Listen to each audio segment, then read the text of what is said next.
When the president of Stanford was shown to have manipulated his research data, he was forced to resign. That was last year, but once again, the California University seems to be involved with a whole new kind of academic scandal, this time involving Tsinghua University in Beijing. Let's dive in. On the 29th of May 2024, a team of students from Stanford and USC made claims that seemed too good to be true. First and foremost, they were using Llama 3, Meta's open source model that I discuss in this video. And what's this? The heel, playing dirty from outside the ring. They're giving out free tickets and oh my god, they've got a chair with open source written on it.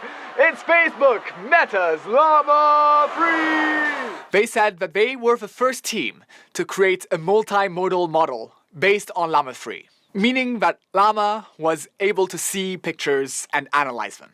Their second claim was that they were matching OpenAI's ChatGPT-4V for only $500 of extra training.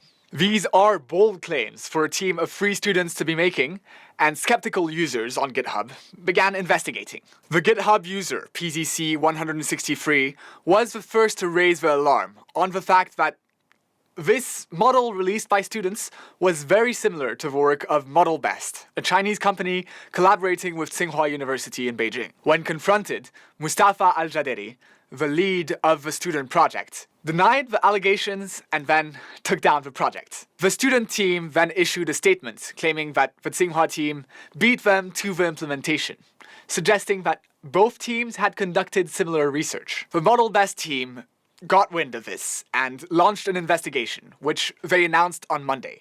First and foremost, the ModelBest team had made use of its partnership with Tsinghua University to scan certain documents that were not made accessible to the public. This includes the Tsinghua bamboo characters, a special and rare type of Chinese character written on bamboo during the Warring States period.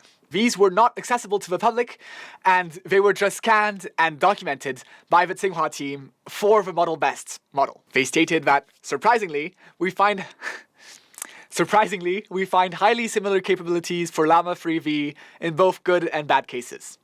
That is scientist slang for, it's the same thing. Okay, so did Stanford plagiarize Tsinghua? Well, the head of the Stanford AI lab has clarified that this project had nothing to do with Stanford.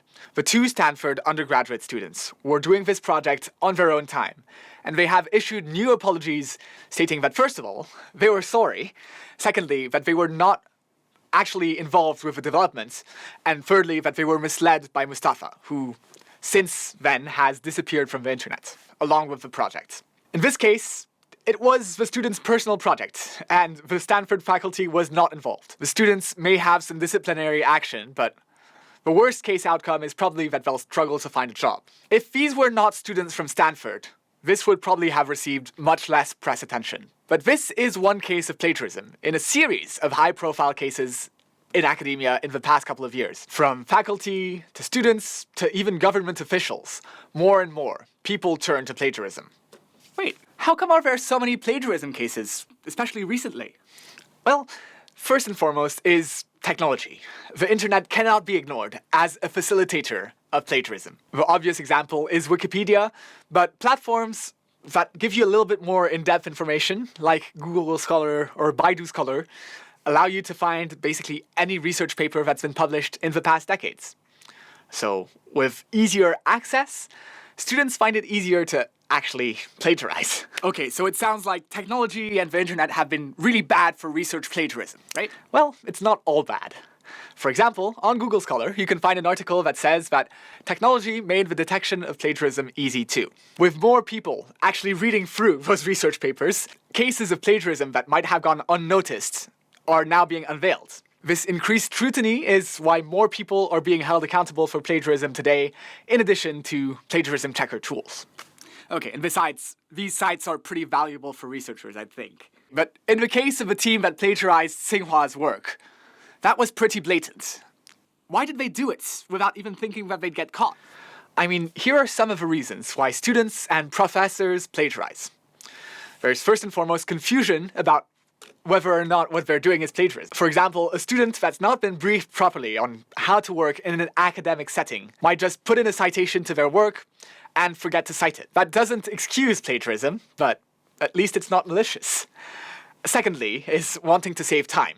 Obviously, in a university setting and when you're doing research, there's a lot of pressures on you. And if you're able to save a couple of hours, or if you're not skilled enough to write it in the first place, just by copying someone else's work, there are a lot of students who are ready to make that moral compromise. Number 3, there are some people who just find it acceptable to steal other people's work and find no moral problem with doing that. Number 4, academic pressure in order to find a job. So in academia, if you want to be hired by a university or by some other institution, you have to prove that you have as many research papers that you've participated in as possible. If you are overcommitted, then you might not have the time to actually go through all the research to make sure that your colleagues didn't actually plagiarize. This seems to be the case for the 2 Stanford undergrads. Number 5, and probably the most important, is that there's no consequences for this kind of plagiarism for the most part. For example, I could just forget to say that this research I was talking about was based off of Chris Park from Lancaster University. Of course, it's easy to dismiss students, but if a member of faculty commits plagiarism, then it's much more embarrassing for a university who might instead want to sweep things under the rug to keep their reputation. So what's the solution? I hear AI plagiarism checkers are getting pretty good. Well, plagiarism checkers help catch obvious cases. The new AI ones are pretty sophisticated. But countering plagiarism in this half-hearted manner may, however, produce an arms race mentality, so that those who facilitate students cheating will try to create increasingly clever ways of avoiding anti-plagiarism software. That's especially true with the rise of AI chatbots, which, used properly, can't be detected by plagiarism checkers. Okay, so more teachers and students are plagiarizing.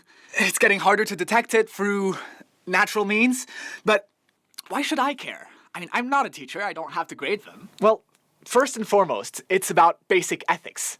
People deserve recognition for their work. If a plagiarist succeeds, they not only set back research, but also damage the credibility of the entire field. We saw a similar issue last month with AI coming this summer phenomenon.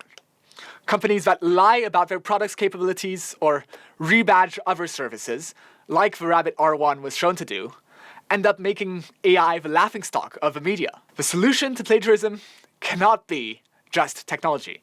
We need structural changes in the way that education is run, and in parallel, in the way that the tech industry is run, to eliminate plagiarism and to eliminate these kinds of dishonest products. That sounds like a simple task. Well, definitely not. It's a complex issue, and addressing it is beyond the scope of this week's Tech Asia. Let us know your stories of plagiarism. Did you plagiarize without knowing? Did you get plagiarized? I'm curious to know, just as you'll be curious to see next week's episode here on Tech Asia. Until then, take care.